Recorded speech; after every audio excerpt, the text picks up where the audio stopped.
Hampir tiap pagi ke sini naik sepeda dari Weleri ke Sukorejo demi untuk mengajak saya untuk hijrah riba. Pas waktu punya riba itu pikiran saya itu cuma uang buat bayar utang gitu loh Pak. Beda dengan sekarang setelah hijrah itu, alhamdulillah keberkahan ada. Jadi untuk saldo selalu cukup, kita nggak pernah khawatir dan nggak pernah bingung.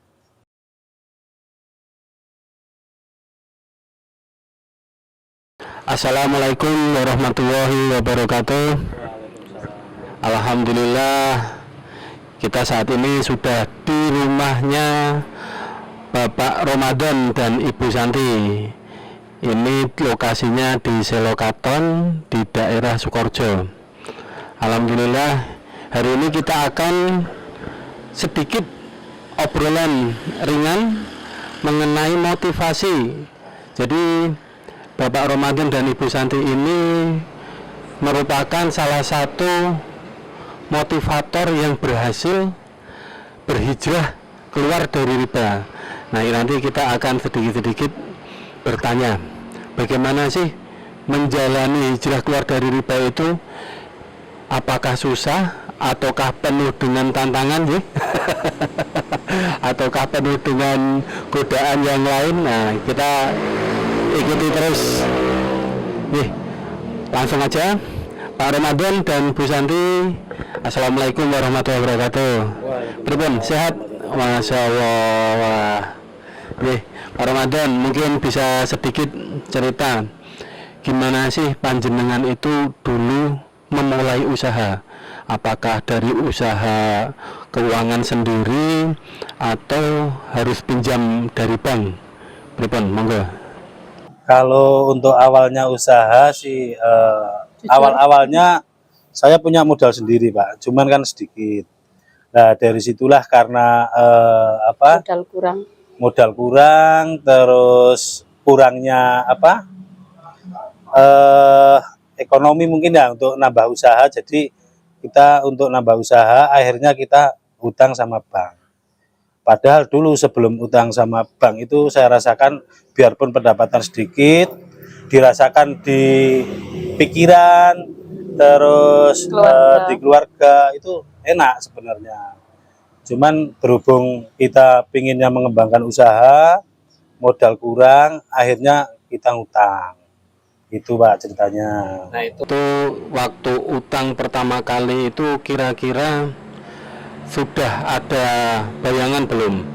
Maksudnya ini pasti bisa diangsur, pasti bisa ditutup dan tidak akan membebani oleh keluarga. Kalau untuk bayangan itu belum ada sama sekali Pak, cuman modal kita itu intinya modal nekat, siapa tahu nanti dengan tambahnya modal, usahanya kita bisa berkembang. Ternyata apa yang dirasakan itu lain gitu loh Pak. Itu ceritanya. Pripun Bu Santi waktu pertama kali hutang apa yang dirasakan? Apakah dalam proses hutang itu usaha makin maju, hubungan keluarga makin harmonis, terus hubungan dengan rekanan-rekanan bisnis yang lain bagaimana? Kalau usaha maju, tapi istilahnya kurang berkah. Ya soalnya kadang jualan telur, kena tipu, ketemunya orang-orang yang bermasalah. Kita juga jualan pakan banyak yang nggak dibayar gitu loh Pak. Iya diutang. Bahkan kadang waktu kita bayar utang pun bayar angsuran sering pusing karena uang yang di luar itu terlalu banyak. Beda dengan sekarang setelah hijrah itu, alhamdulillah keberkahan ada. Jadi untuk saldo selalu cukup, kita nggak pernah khawatir dan nggak pernah bingung untuk belanja, untuk beli apa-apa gitu, nggak pernah khawatir karena saldo tercukupi terus. Beda dengan pas waktu kita punya utang, iya. Jadi adanya cuma tipu menipu lah, ketipu sana, ketipu sini gitu sering seperti itu. Jadi nggak ada keberkahan sama sekali. Dan saya juga sering bertengkar jujur aja sama istri, sama keluarga kurang rukun, emosional gitu loh Pak. Anak juga bandel. Beda dengan sekarang, mungkin efek dulu itu karena banyak dikasih makan dari uang haram mungkin ya Pak ya.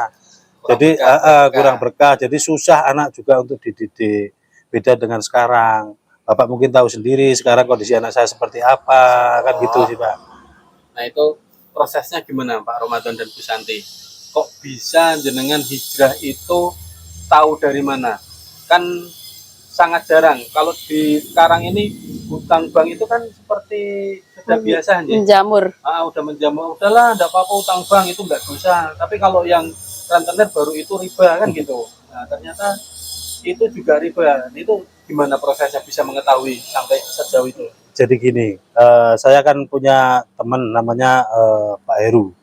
Dulu teman ngetrail sama saya itu loh Pak, sering off-road di hutan-hutan. Dia itu kan hijrah duluan, terus sering main ke rumah saya. Dia ngajak saya hijrah, tapi saya itu masih mikir. Bahkan beliau itu nggak bosen-bosen lah untuk mengajak saya hijrah, sampai kalau tidak salah sekitar 3 tahun ya.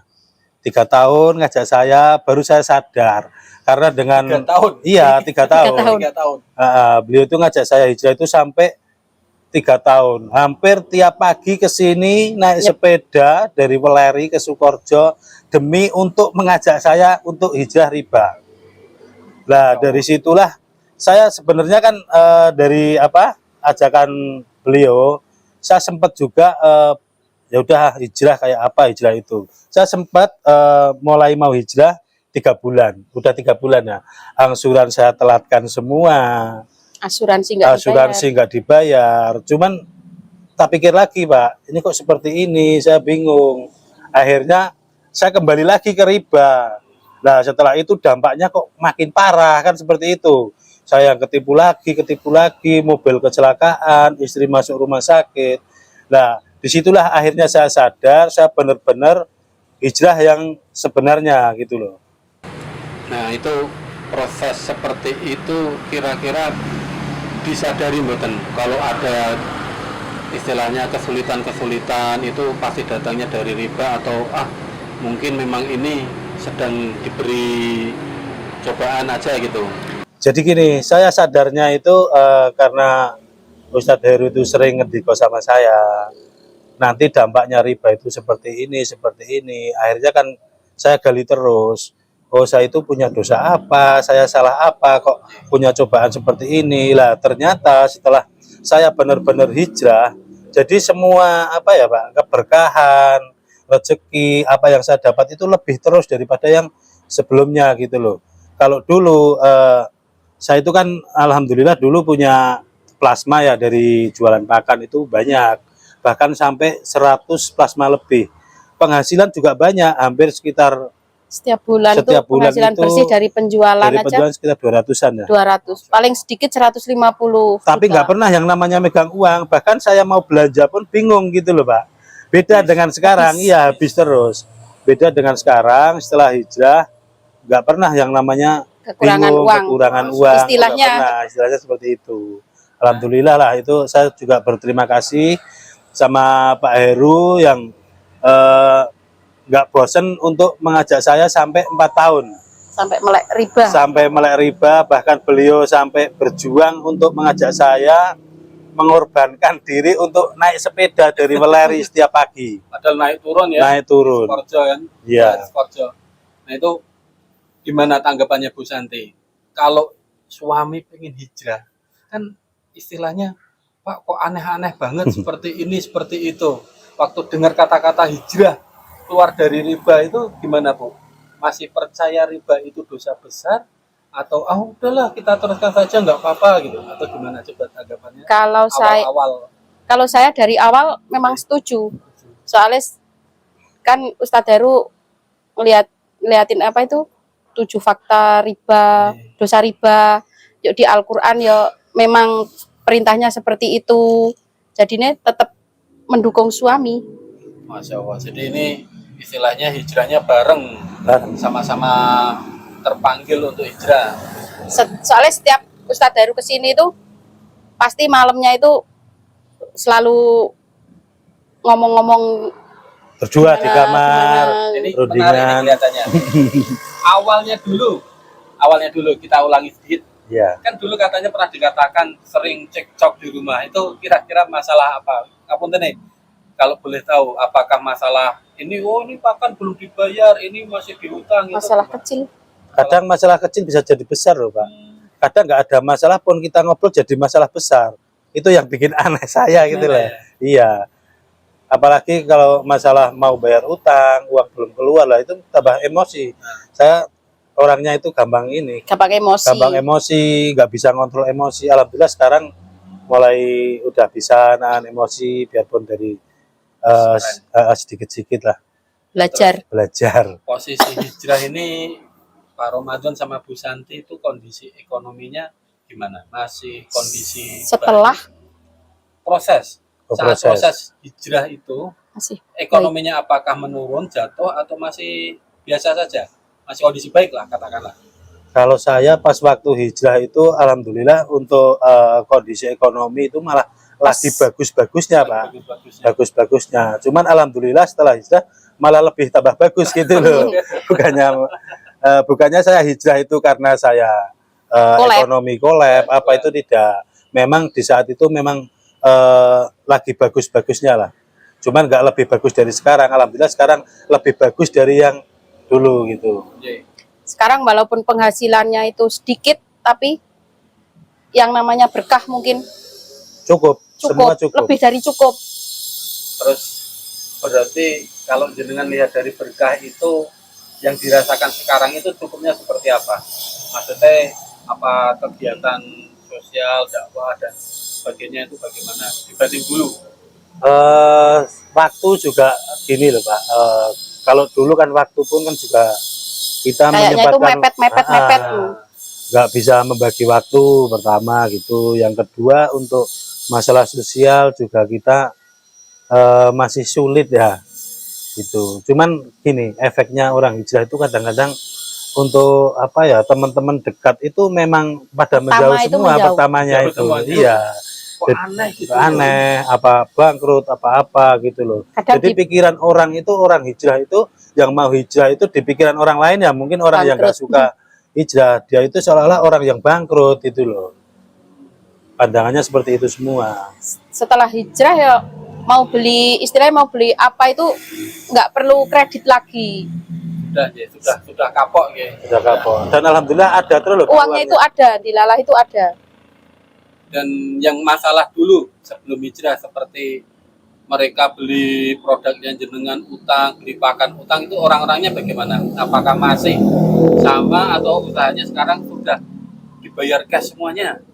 Alhamdulillah ada yang masih belum bayar. Mungkin itu orangnya yang nggak tahu ya. Memang ekonominya sedang sulit. Ekonominya sedang sulit, bahkan bangkrut ada yang kondisi ekonomi seperti ini. Ekonominya sekarang dia juga nggak punya usaha. Tapi alhamdulillah sebagian saya juga nggak nagih sama orang itu, banyak yang bayar utang ke sini gitu loh. Jadi nggak ditagih, bayar utang sendiri. Iya. Bahkan saya sempat gini, saya datangin sama orangnya, saya ngomong sama beliau, ya udah gini, kalau misalnya Bapak udah nggak bisa bayar utang, saya ikhlaskan, saya sedekahkan sama Bapak biar jadi amal saya buat Bapak. Orangnya pada nggak mau Pak. Pada nggak mau. Nggak mau, tetap mau bayar utang. Masya Allah. Dan tanpa dibayar utang bisa ngelunasi utang di bank. Iya. Bisa cerita, ayo Pak Ramadan sama Bu Santi, proses dalam di bank itu kan pasti nggak mudah ya. Yang namanya kalau orang hijrah riba itu katakanlah kan tidak akan bayar bunga, tidak bayar dendanya, bayar pokoknya. Nah itu gimana dengan proses di bank itu?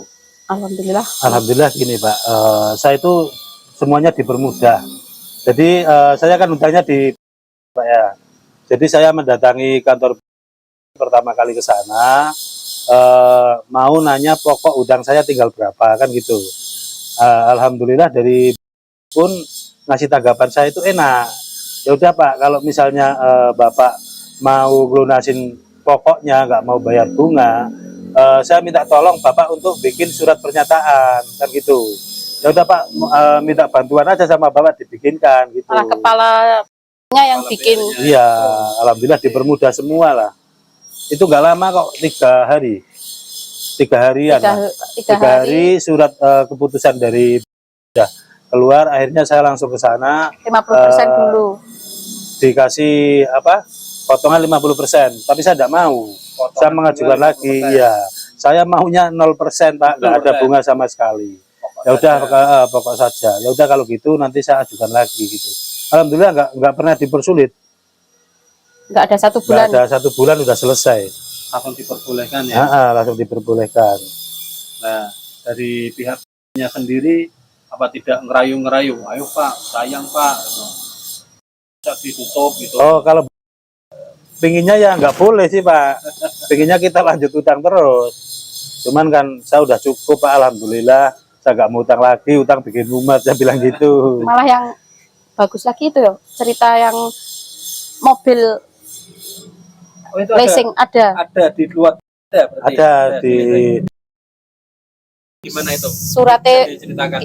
ini kan bikin surat dulu mau pokoknya aja bayare, tapi malah suratnya itu belum sampai, belum di pos ke itu malah apa? sudah di ACC. Sudah di ACC 0%. Jadi sebelumnya kan via telepon loh Pak. Via telepon, pengajuan, suruh bikin surat. Saya kirim surat ke kantor. Alhamdulillah surat belum nyampe sana. Masih di kantor pos. Masih di kantor pos. Malah udah dapat kabar dari sendiri Kalau disetujui. kalau bunga sudah dihapus, sudah disetujui untuk bayar pokoknya. Berarti itu langsung ya, langsung bayar pokok. Iya, Atau langsung boleh pokok. bayar diangsur pokoknya. Saya nggak Langsung. nanya itu sih Pak. Berarti langsung karena punya dana ya. Iya.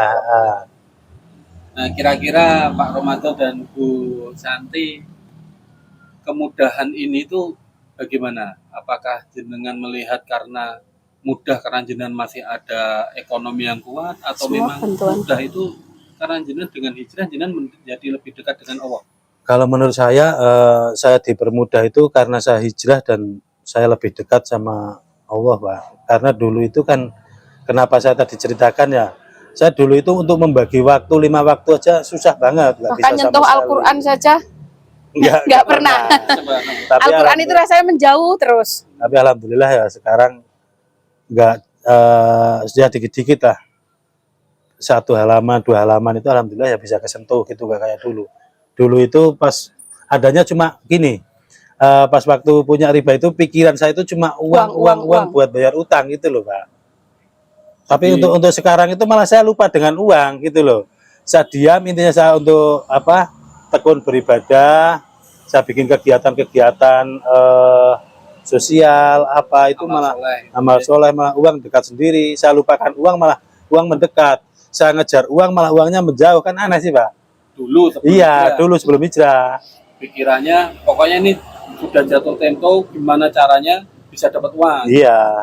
Kalau sekarang nggak usah bicara dapat uang, uang datang sendiri. Tinggal ibadah, tinggal apa gitu malah lebih enak. Nah, mungkin ada sedikit pesan nih kepada teman-teman yang masih suka ngeriba, kira-kira apa pesannya, terutama bagi mereka yang masih kuat ekonominya kok, tapi masih belum bisa keluar dari riba. Monggo. Pesan saya untuk teman-teman semuanya yang masih punya utang, kalau bisa untuk segera berhijrah, karena utang itu nggak ada keberkahan sama sekali. Saya pernah baca-baca di Al-Quran, kita dicabut keberkahannya gitu loh Pak, karena kita melakukan riba. Beda dengan kita hijrah riba, itu semua diberkahi gitu. Alhamdulillah seperti itu. Berarti sekarang kondisinya ekonomi membaik, tambah baik, hubungan keluarga harmonis, Iya. sama istri harmonis, anak jadi penurut. Iya, alhamdulillah. Nah, monggo untuk yang masih riba, mungkin karena belum bisa move on, ada kendala dari istri atau dari suami. Bu Santi mungkin bisa menyampaikan kalau ada kendala dari istri, sedikit pesan buat teman-teman. Kan ini kemarin ini udah dari Bapak gitu loh. Biasanya kan istri ada kok, jangan Pak, nanti kalau hijrah kita malah ndak enak-enak, nggak bisa healing. Intinya ya istri itu sebenarnya harus menyupport kan gitu. Intinya ya istri harus menurut suami, soalnya swarga nunut neraka katut. Jadi apa yang dikatakan suami itu istri sebenarnya harus mendukung gitu loh Pak. di saat Baik. kemauan suami itu di jalan yang baik gitu loh. Alhamdulillah. Jadi ini sedikit ya kita sudah mengetahui bahwasanya sebelum hijrah dari riba bisa jadi ekonomi kita kelihatan baik, tapi di dalam ekonomi kita itu rasanya tadi masih banyak waktu yang terbuang karena mengejar Iya. harta ya. Ibadahnya berkurang, amal solehnya wis lupa semua. Lupa semua. Tapi setelah hijrah, alhamdulillah waktu menjadi lebih berkah, ibadah menjadi lebih baik, harmonis lebih Iya. diutamakan. Itu yang nikmat paling utama aja. Jadi saya punya slogan sendiri loh Pak. Pripun. Kejarlah. Nah ini, Kejarlah. nah, ini saya tunggu nih, ini saya tunggu. Kejarlah akhiratmu maka dunia akan mengikutimu. Masya Begitu. Allah. Jadi di saat kita akan mengejar dunia, akhirnya nggak bakalan dapat gitu. Tapi kalau kita mengejar akhirat, insya Allah dunianya ikut dapat gitu. loh, Pak. Masya Allah. Itu bercerita seperti itu. Jadi, mungkin hari ini sekian yang bisa kita sampaikan dulu. Terima kasih atas waktunya Oh, Pak yes, Ramadan dan Bu sama-sama, Santi. Masya Allah, ini luar biasa. Semoga video ini bisa menjadi motivasi teman-teman yang masih Amin. belum berhijrah riba. Amin. Insya Allah ini menjadi ladang amal soleh panjenengan berdua. Amin. Amin. Maturun, assalamualaikum warahmatullahi wabarakatuh. Waalaikumsalam warahmatullahi wabarakatuh.